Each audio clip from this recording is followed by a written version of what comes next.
YSR Congress party తరఫున represent చేయడం జరిగింది. పెద్దలు రాజ్యసభ సభ్యులు సుబ్బారెడ్డి గారు, తిరుపతి ఎంపీ గురుమూర్తి గారు, అరకు ఎంపీ తనూజి గారు, దర్శి ఎమ్మెల్యే డాక్టర్ శివప్రసాద్ గారు, కేశినేని నాని గారు, అట్లాగే అరకు ఎమ్మెల్యే గారు, పాడేరు ఎమ్మెల్యే గారు, ఇంకా ఎమ్మెల్సీ రఘురామ్ గారు, కేశినేని నాని గారు, పెద్దలందరూ కూడా గవర్నర్ గారిని కలవచ్చడం జరిగింది.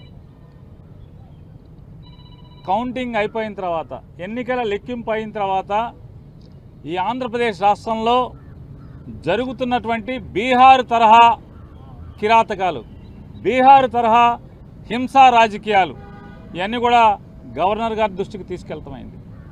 ఎన్నికలు ఒక పక్క జరుగుతుంటే, ఎన్నికలు సంపూర్ణంగా పూర్తవకుండానే మధ్యాహ్నం నుంచి తెలుగుదేశం పార్టీ గూండాలు ఏ రకంగా ఇళ్లపై దాడులు చేయటం, ఇళ్ళు తగలబెడతాం, ఇంట్లో ఫర్నిచర్ ధ్వంసం చేయటం, మనుషుల్ని కిరాతకంగా కొడతాం, ఇళ్లలోకి వెళ్ళి ఆడవాళ్ళని హింసించటం, కార్లు ధ్వంసం చేయటం, కార్లు తగలబెడతాం, ఆస్తులు నాశనం చేయటం, భయభ్రాంతులకు గురి చేయటం.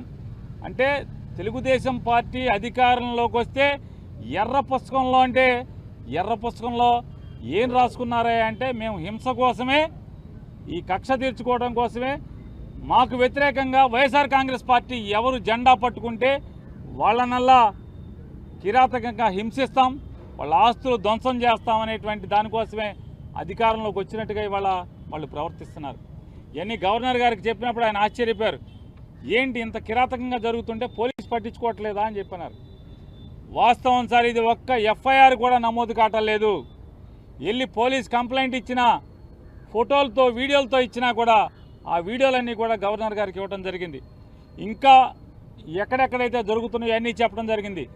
ఆఖరికి ఈరోజు మీతో మాట్లాడతాకి వచ్చే ముందు కూడా నూజివీడులో ఒక కౌన్సిలర్ని నడి బజారులో పట్టపగలు స్టాబింగ్ చేయడం జరిగింది. కత్తులతో వెంటపడి పొడవటం జరిగింది.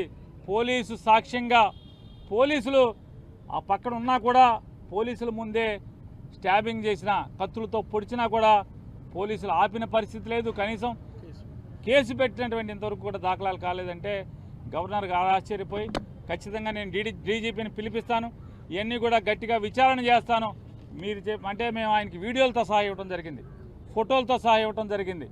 అవన్నీ కూడా ఆశ్చర్యపోయి అన్నీ కూడా మేము ఫోన్లో కూడా కొన్ని చూపించాం, వీడియోలు ఎలా ఉన్నాయో.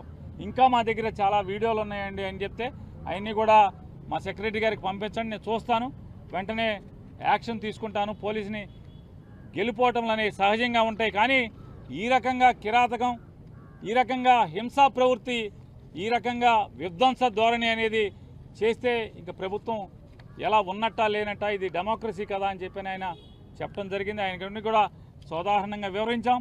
ఇంకా ఎక్కడెక్కడ సంఘటనలు జరుగుతున్నాయో, ఎక్కడెక్కడ అన్ని వీడియోలని, ఫోటోల్ని అన్ని ప్రతిదీ కూడా ఆయనకి పంపిస్తామని చెప్పాం. ఖచ్చితంగా పంపించండి, నేను యాక్షన్ తీసుకుంటాను, కంట్రోల్ చేస్తానని చెప్పని చెప్పారు. అలాగే ఆంధ్ర రాష్ట్ర ప్రజలకు కూడా తెలియజేస్తున్నాం, గవర్నర్ గారికి ఏది చెప్పామో మీకు కూడా అదే చేస్తున్నాం.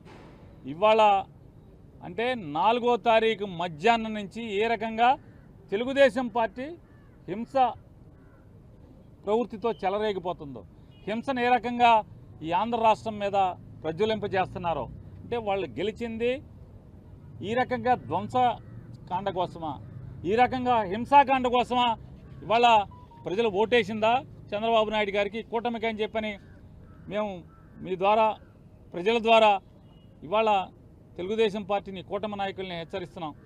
ఈ రకంగా మీరు ప్రోత్సహిస్తే ఈ సంస్కృతిని, బీహార్ సంస్కృతిని ఆంధ్ర రాష్ట్రంలో కనుక మీరు బీజం నాటితే ఎల్లకాలం మీరేం ఉండరు కదా. అంటే ఈ రాష్ట్రానికి కొత్తగా ఏం సంస్కృతి తీసుకొస్తున్నారు మీరు అంటే అందుకోసమే జగన్మోహన్ రెడ్డి గారు కూడా ఈ ఎక్కడెక్కడైతే రాష్ట్ర వ్యాప్తంగా 26 జిల్లాల్లో హింస ప్రజ్వలిల్లుతుందో, ఈ భీకరంగా ఈ దాడులు చేస్తున్నారో, ఈ దాడుల్ని ధ్వంసకాండ రచిస్తున్నారు, వీటన్నిటిని కూడా గట్టిగా నిలువరింపజేయడం కోసం వైఎస్ఆర్ కాంగ్రెస్ పార్టీ కార్యకర్తల మీద ఎక్కడైతే దాడులు జరుగుతున్నాయో వాళ్ళందరినీ కూడా రక్షించడం కోసం పోలీసులు ఎలాగో ప్రేక్షక పాత్ర పోషిస్తున్నారు. పైన చంద్రబాబు నాయుడు కూటమి నాయకుల యొక్క ఒత్తిడి మేరకు పోలీసులు ఏ రకంగా నిర్వీర్యంగా చూస్తూ ఊరుకుంటున్నారో, తోలుబొమ్మల్లాగా చూస్తూ ఊరుకున్నారో, వీటన్నిటిని కూడా మేము కూడా మా కార్యకర్తలను కాపాడుకోవడం కోసం 26 జిల్లాల్లో మాజీ మంత్రులతో, ఎమ్మెల్యేలతో, ఎమ్మెల్సీలతో వీళ్ళందరితో కూడా 26 జిల్లాల్లో కమిటీలు ఏర్పాటు చేయడం జరుగుతుంది. ఈ కమిటీలందరూ కూడా ఎక్కడెక్కడ తెలుగుదేశం ఈ కూటమి నాయకులందరూ కూడా ధ్వంసరచన చేసి ధ్వంసం చేస్తున్నారో, హింసాకాండ చేస్తున్నారో అక్కడ వైఎస్ఆర్ కాంగ్రెస్ పార్టీని వెళ్ళటం, వాళ్ళని పరామర్శించడం, అక్కడ వీడియోలు ఫోటోలు మొత్తం తీసుకుని అక్కడ ఉన్న ఎస్పీని కలవటం, మీడియా ద్వారా ప్రపంచానికి తెలుగుదేశం పార్టీ కూటమి నాయకులందరూ కూడా ఎంత ధ్వంసం చేస్తున్నారో, హింస చేస్తున్నారో, మారణకాండ చేస్తున్నారో అదంతా కూడా ప్రపంచానికి చెప్పే కార్యక్రమాన్ని మా కార్యకర్తల్ని కాపాడుకునేదానికి, మా కార్యకర్తలకు అండగా ఉండేదానికి ఈరోజు జగన్మోహన్ రెడ్డి గారు కమిటీలు వేశారు.